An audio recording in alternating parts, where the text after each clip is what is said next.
Hi everyone, today is Thursday, October 11, and this video is actually going to be called A Crisis in Critical Thinking. People, where do you actually learn how to critically think? You know, critical thinking refers to independent thought, refers to positions, refers to being creative.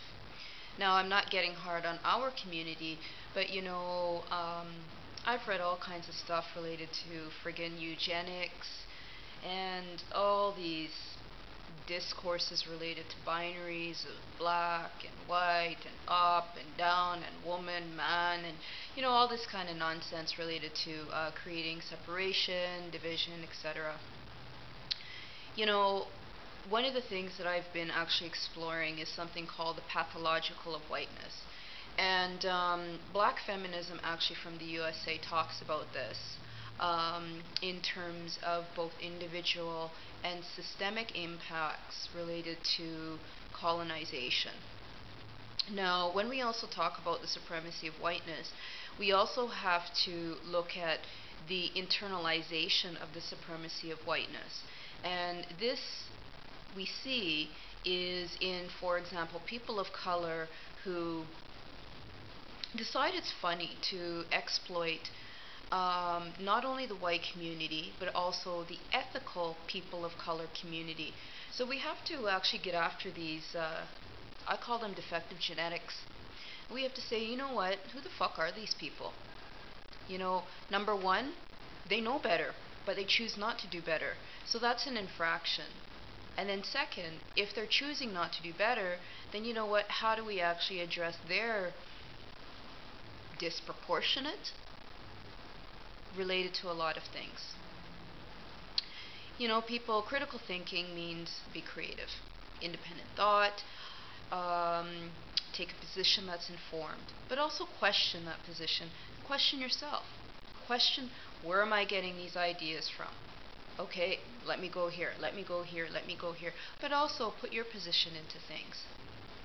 If there's something that you're curious about, you know what, write down the stuff first. I am curious about this for this reason. Okay, formulate a question.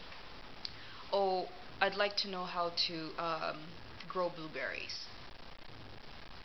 How do I grow blueberries as a chocolate blueberry farmer? Something like that.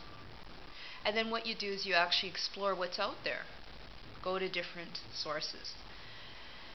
This is the problem, is that something called the commodification of knowledge